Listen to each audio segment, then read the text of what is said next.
So we're here with a 2-year-old quarter horse filly named Bunny. We got her as a weanling along with her sister Belinda from the Open Box Rafter Ranch. We bought them both through their sale. I've been real pleased with both of them. Wake up.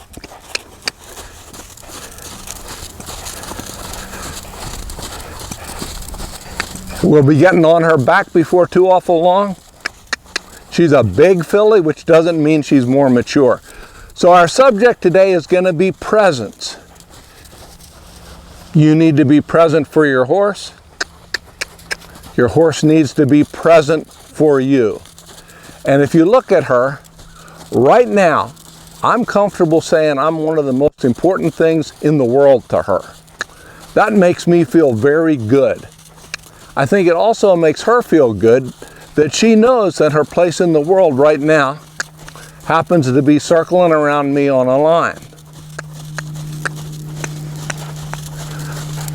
You can see that she's staying soft. She's using her space about right. She gives me a little extra slack there. She's a nice mover. Her movement isn't distorted by being on a line, because she is here with me right now. And that's what you need. So let's talk a little bit about presence for horse and human. Now, Warwick Schiller, for whom I have great respect, and frankly, who I think is one of the most compelling figures to recently emerge in the horse world, speaks quite rightly about the need for us to be present for our horses. Don't be thinking about what could go wrong. Don't be even thinking about what you'd like to go right. Be here with your horse in this very moment. And that's actually a gift to you as a human. If you're living in the present, you're probably your best self. And we never achieve that 100%. Our brain multitasks a little bit on us. But what we don't need to be thinking about is, well, what if this thing jerks me off my feet? I've got a recent rotator cuff tear in this left shoulder that's going to need a surgery without any real doubt. What if she jerks me and hurts that shoulder even worse?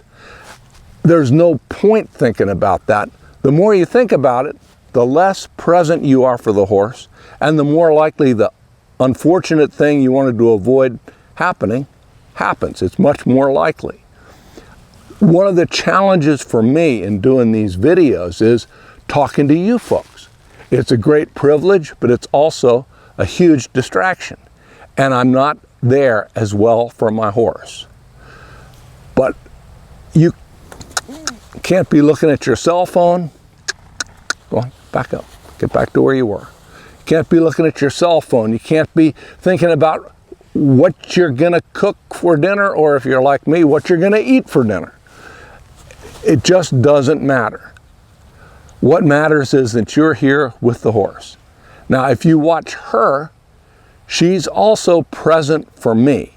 And that's something that Warwick Schiller doesn't talk about as much as I wish he would. We have a duty to the horse, but the horse has a reciprocal duty to us. They need to be present. We need to signify something. If you watch her eyes and her ears, you can see every move I make. She's looking for a signal. She's looking for what I'm trying to communicate, if anything. And if I have no intention, she doesn't go anywhere. But she's always scanning, always monitoring, always ready. And that presence, that receptiveness is what makes a horse that can amount to something in their lives, that you can train so much more easily. And I'm going to put some video up of a horse, our little 2-year-old gelding, who is really not present in the moment. Now see, she's looking away from me. What if I move just a little bit more? So I don't have to chase her with a whip or anything. I just move a little bit more. This filly's very responsive to on the edge of being overreactive, but she feels pretty much at peace in this space. If I ask her to back up, I change my body language.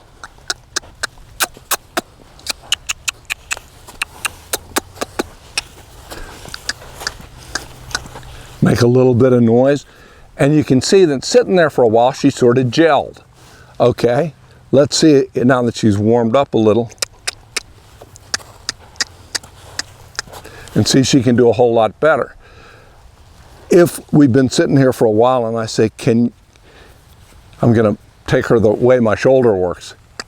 Can you move off to the right? You should be good. Can you come around and face me? Can you come around and face me? So people speak of that as groundwork. Some people want to call it respect. I used to. To me, it's the thing that looks like what I called respect for 60 years and what in my own head I still call respect. But it's also just simple politeness. When I'm speaking to her in her language, she listens to me. And the challenge for her is she hears me blah, blah, blah, blah, blah, talking to you folks, and she begins to zone a little bit. I can forgive her because my attention is not as riveted on her as it should be. So if you're working with your horse, don't think about how things went at work that day. This is your gift to yourself, is that you don't need to think about that. Don't think about what you need to do when you get home, because you're not home, you're with your horse. Think about that. And that's your gift to yourself, that you're gonna be there. Now see, she sees something in the environment, but what if I move over here? And she'll draw right to me. Something fell in the woods and she wants to know what it is. When they get that look of the eagles, when they look real pretty with their ears pricked, it means their brain has flown out the window. Now it's not as bad as all that with her, but you can see she's very aware of things going off camera. So I may do this, move her just that much, and now I've got her back.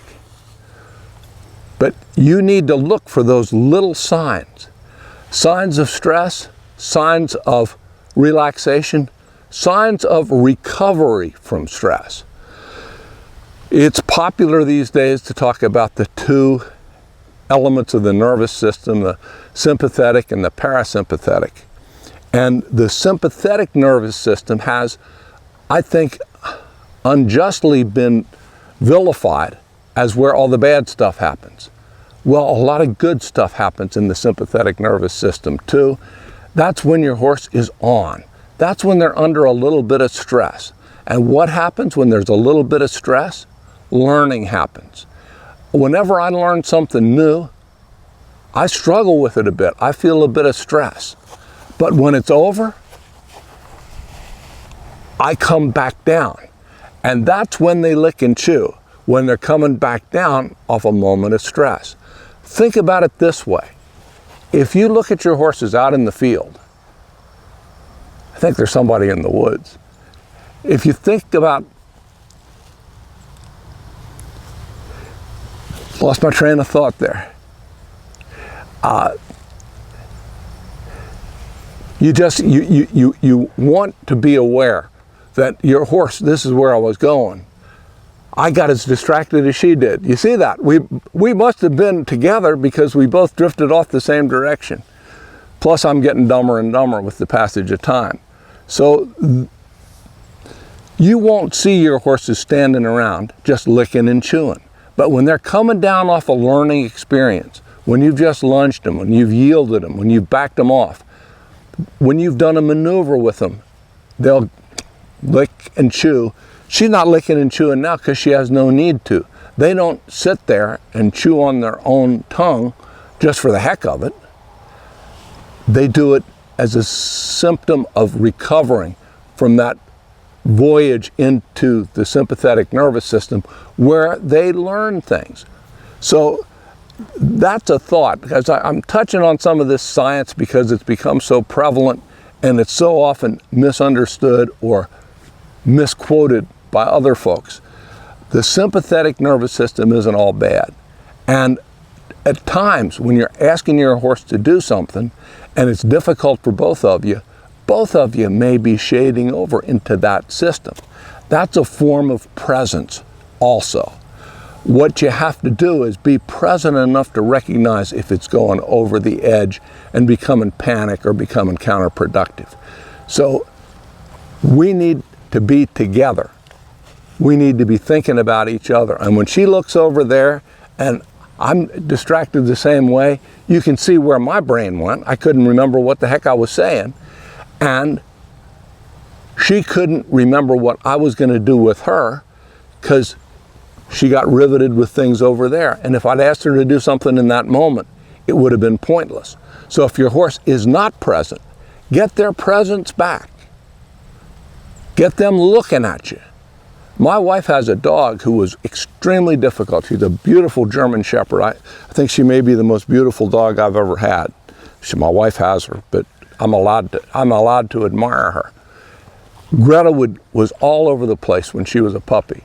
And Jane would say, "Greta, look at me. Look at me." And it got to where if she said that, Greta's head would just rivet, just whip around. And then she'd be ready to behave and to learn things. Now, if Jane moves a foot, Greta's head moves an inch. She is looking at Jane all the time. And that's kind of how I like these horses. It's like, Bunny, look at me. And she moved her feet because I moved my feet. Maybe she thought I was going to yield her. Now, if I make sure there's no intention in my body, she's less likely to move. So this is a little bit of free association, but remember, you must be present for your horse, but you have every right to expect your horse to be present for you. Until you have achieved those two things, there's not much sense going on to even any other process. You have to be there for any training process to work. So, those are my thoughts on presence. Give it some thought yourselves. Let me know in the comments what you think about what I've said and what you think about presence of horse and human.